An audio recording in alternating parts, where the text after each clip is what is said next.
I accidentally saw my best friend sitting on my husband's lap. Jonas, your stupid wife didn't notice that I swapped our daughter with hers, right? She spoils our daughter every day. But where is my daughter and hers? Why don't you bring her with you? I've been punishing her for a month, and it's getting boring. You won't feel bad, will you? My husband said coldly. Of course not, he replied. I only married Helena for her family's money. The child she had isn't worth anything. Once our daughter inherits her fortune, I'll just kick her out. I wiped away my tears and pretended not to know anything, dedicating myself to raising their daughter. It seemed they thought I was particularly easy to deceive and would never notice anything unusual. Louisa was becoming increasingly bold. Before, she would secretly meet Jonas while I was at work. Now, even when I was at home, she would find all kinds of excuses to show up. Although I knew deep down that every time Louisa came to my house, it was to see her daughter and Jonas, I still did not refuse. Whenever she came over, I warmly welcomed her. Jonas was very satisfied with this arrangement. Whenever he saw Louisa arriving at our house, he couldn't help but smile. Sometimes, he even flirted with her in front of me, sending subtle, suggestive messages. Even Bianca was becoming closer to her. Moreover, he bought a pair of house slippers for her so she could visit anytime. This life continued until Bianca took her college entrance exam. Seeing her ridiculously low test score, Jonas pretended to be angry. How did you score so low on the exam? He asked. Bianca didn't care at all. Our family has money. Why should I work hard to study? Mom can just buy me a degree. Jonas gave me a discreet glance. Seeing that I didn't express an opinion, he continued, no matter how much your mommy loves you, she can't let you do this. It's not easy for her to manage the company alone. You have to make an effort. Otherwise, how can you help her in the future? Bianca agreed. That's right. I'm mommy's only daughter. With so many companies under her name, how could she let me starve? Over the years, Bianca had been spoiled by Louisa and Jonas, becoming arrogant and domineering, with no skills or knowledge. At her level, she wasn't even qualified to intern at my company. But I didn't say it directly. Instead, I said seriously, how can being a general manager be enough? She's my only daughter, and she should inherit everything from me. I've already planned everything. I'll send Bianca abroad for further studies. When she returns, I'll fully entrust the company to her. Hearing this, Louisa's eyes lit up instantly. Jonas and their daughter nodded joyfully, their faces full of smiles.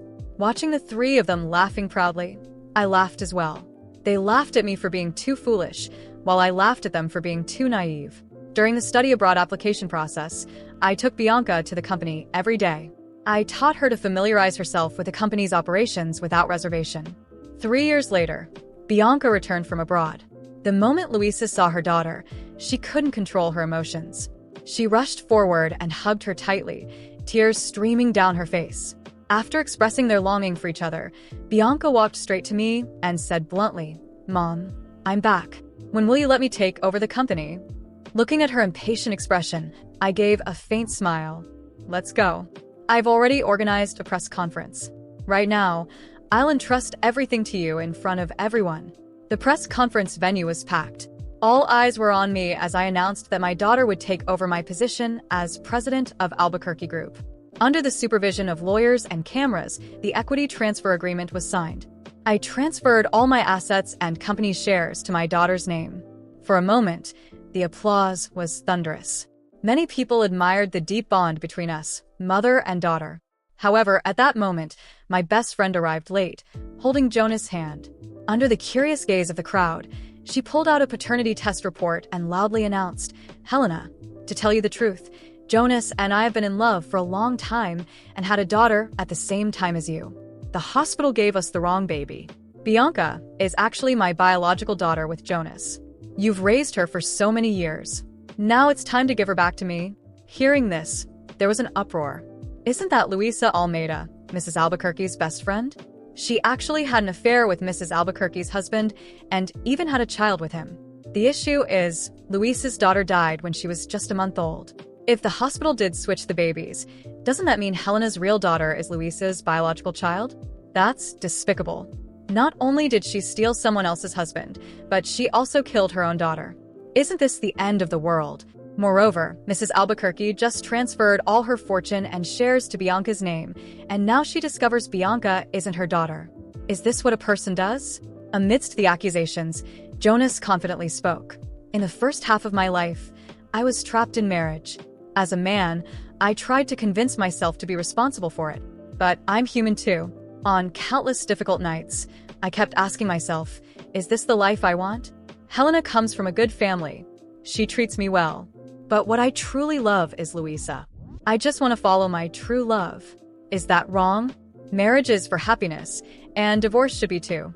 Marriage shouldn't be a prison that stops me from pursuing love. I hope you all bless us. Jonas' words seemed heartfelt. A man unhappy in marriage, seeking freedom and love. I didn't bother with him. I looked at Bianca and asked, "What do you think?" Bianca calmly read the equity transfer agreement and said coldly, "Mom, this is the last time I'll call you that. Although you raised me for over 20 years, you're not my biological mother. Blood is thicker than water. I hope you won't stop our family from reuniting." Jonas pulled out a divorce agreement and a bank card, throwing them at me. "Let's divorce now, in front of everyone. This card has $700, which is your compensation for taking care of our daughter and the divorce over the years." Hearing this, everyone at the scene was furious. As expected, people from the same family stick together. Amidst everyone's outrage, I couldn't help but smile. Okay. I signed the divorce agreement under everyone's astonished gaze. Seeing this, Luisa and Jonas were slightly stunned, as if they hadn't expected me to agree so readily. They picked up the documents, checked them carefully, and smiled with relief. As they laughed, I spoke again. "Since you've given me such a big surprise, I also have a big gift for you." Jonas looked confused and asked, "A gift? What kind of gift?" "A big gift." After signing the papers and seeing Jonas and Luisa's smiles, I felt strangely calm. It was as if all the pain I had carried for years had been lifted in that instant. It wasn't resignation, but something different. A certainty that, no matter how much they laughed now, they had no idea what I had in store for them. When they left the event, still celebrating like two infatuated teenagers, I stayed behind in the hall. The people around me tried to console me, some offering help to recover the assets I had transferred to Bianca. I thanked everyone but declined any intervention. I told them I needed time to process everything. They didn't know, but all I needed was silence to put the rest of my plan into action. I went home that night. The house felt bigger, emptier, as if every wall echoed with betrayal and lies. I looked around, seeing the furniture I had once chosen carefully, the family photos on the shelves. Every object seemed to mock me, reminding me of all I had endured while being deceived. I took the photos one by one and put them in a box. I wasn't going to destroy them, not yet. Those memories had their purpose. In the weeks that followed, I acted as if everything was normal. I continued going to the company, even though Bianca wasn't around. She claimed she needed time to understand her new role as the owner of everything. I didn't argue. In fact, I encouraged her. The further she stayed, the better. During this period, I began making small changes to my routine. I sold a few smaller properties that were in my personal name, ones not tied to the company. I discreetly invested the money into something Jonas and Luisa would never suspect. People. I didn't hire expensive lawyers or investigators. I knew their pride would protect them better than any legal document. Instead, I began connecting with old acquaintances, loyal employees, and even people who, like me, had been wronged by their actions. I discovered that Luisa had a history of intrigues long before she entered my life. She had destroyed a marriage before mine, something that had never been publicly mentioned. Jonas, on the other hand, had hidden debts skillfully concealed by using my name and resources. But the most interesting discovery was about Bianca. During the 3 years she spent abroad, she got involved in parties, scandals, and even minor crimes that Jonas had covered up. None of this had come to my attention before because, of course, they had gone to great lengths to maintain appearances. This gave me something valuable: patience. I let weeks turn into months. During this time, Bianca tried to visit the company a few times, but she quickly realized she wasn't capable of handling anything. The employees ignored her or treated her indifferently. She became frustrated, which led her to spend more time partying and less on business. Jonas, on the other hand, grew increasingly confident. He and Luisa decided to move into one of the mansions under Bianca's name, claiming it was the start of their perfect family. I didn't object, not because I agreed, but because I knew every move they made was a step closer to what I wanted. Finally, the opportunity arrived. Bianca organized a huge party at one of the company's properties, claiming it was to attract new investors. The event was a disaster. The guests, important business people I had known for years, left outraged by her lack of organization and careless attitude. When the news reached me, I made sure to call a meeting with the board of directors. The meeting was swift, almost painless. Most of the board had been on my side from the beginning, even after the transfer of shares. They knew Bianca was incapable of leadership.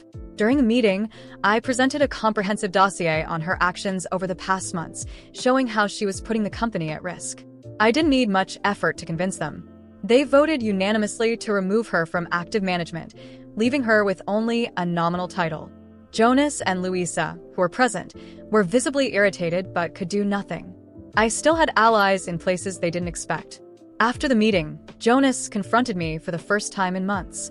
He tried to shout at me, accusing me of manipulating everything. I simply looked him in the eye and asked, "Did you think it would be that easy? Did you think I would be destroyed so easily?" He didn't reply. He just left, taking Louisa with him. Now, things are calmer on the surface, but I know it's not over. Bianca is still legally the owner of the shares and remains an important piece in the game I've started to play. Jonas and Louisa, on the other hand, are beginning to realize that the fortune they wanted isn't as simple to control. They have resources, yes, but they're isolated. The world they built on lies is starting to crumble, slowly but steadily. As for me, I wait. I know there is still much to do. I'm not in a hurry. The true flavor of revenge lies in patience. They think they've won, but they're merely savoring the beginning of a game that has barely started. After all, I still hold what matters most: control. And that they'll never realize until it's far too late. After months of careful planning, everything was ready. Jonas, Louisa, and Bianca, each in their arrogance, thought I had given up. They had no idea that while they laughed and reveled in their perfect life, I was meticulously setting the stage for their downfall. I began the execution of my plan with something simple: an anonymous report to financial authorities about Jonas's suspicious transactions. He had been using accounts linked to Bianca's name to embezzle money from the company, believing no one would ever uncover it. These details came from documents I obtained through a former accountant Jonas had fired. The accountant was more than willing to cooperate, especially when I promised to protect his anonymity. Meanwhile, a second report was filed against Louisa. I discovered that, in her attempt to cover up her neglect of my biological daughter, she had falsified hospital documents to hide the abuse.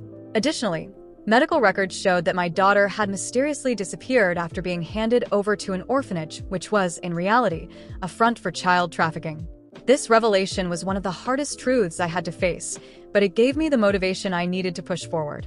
Bianca, on the other hand, was not my main target, but she became entangled in the chaos due to her own poor choices.